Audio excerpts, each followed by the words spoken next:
Soon as the Washington coaching staff knew it was going to be Dallas, it was time to go to work.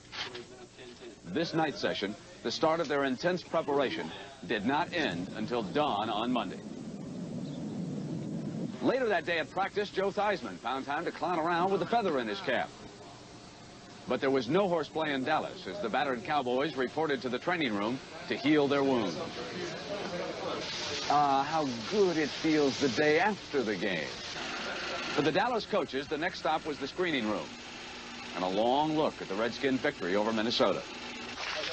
Meanwhile, back in Washington, the Redskins took time off to attend an Elks Club gathering where they touched base with their fans of all ages and signed a few autographs.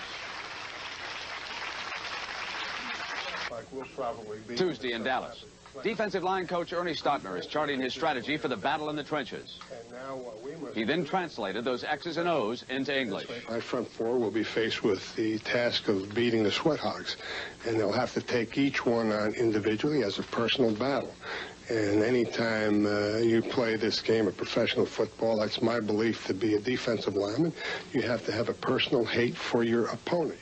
Be sure on your schedule now that you learn how to get to the airport, will you?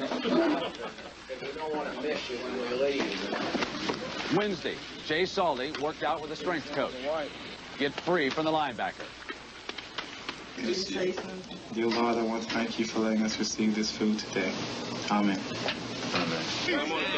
And back in Washington, the Redskins put on the feed bag at the weekly barbecue. All right.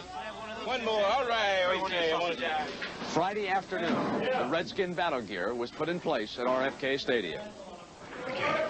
I'm down in the hallway where the Cowboy players are approaching their locker room after their pregame warm-up. See Coach Landry and the staff go by, and just a second we'll get Danny White. He hasn't come in yet, the Cowboy quarterback. There's been an awful lot written during the course of the years of whether or not Danny White in the championship game could withstand the pressure. He's been the starting quarterback for the Cowboys 3 years, 3 consecutive NFC title games. And Danny, I want to answer the question. Your 3rd consecutive NFC Championship game. Do you feel any additional pressure coming into this game? Well, not from the last two, Irv. You know, this is a big game for us. All NFC Championship games are big games, and that's really the bottom line. And what's happened the last 2 years has got nothing to do with this one. All right. That's the word from Danny White. Good luck, Danny. Thanks a lot. Brent? Thank you, Irv. And, of course, the two men who will be calling the action for us today, Pat Summerall and John Madden. Let's go up to them now in the booth. Pat?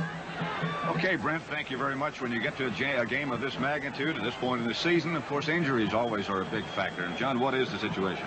Well, we talked to the Washington Redskins coach, Joe Gibbs, yesterday. He said they're fine. They're ready to go. Last week for the Cowboys, John Dutton didn't play. Ron Springs didn't play. Now, last night, Tom Landry said John Dutton's okay. He's going to start. Dutton says he's okay. Now, we watched Ron Springs in warm-up, and he looked okay to me. I think both of them will start today. So really, the penalty and the injury situation looks pretty good right now. There will be pain, however. We talked to Harvey Martin about it, and here's what he had to say. On a scale of 1 to 10, the pain's going to be a 10 on Saturday. It's going to hurt. It's going to be fun for the winner. And it is going to hurt. Let's go back now to Brent Musburger. All right, Pat, thank you. And we are going to continue our countdown to this kickoff on this NFC Championship between Dallas and Washington in just a moment.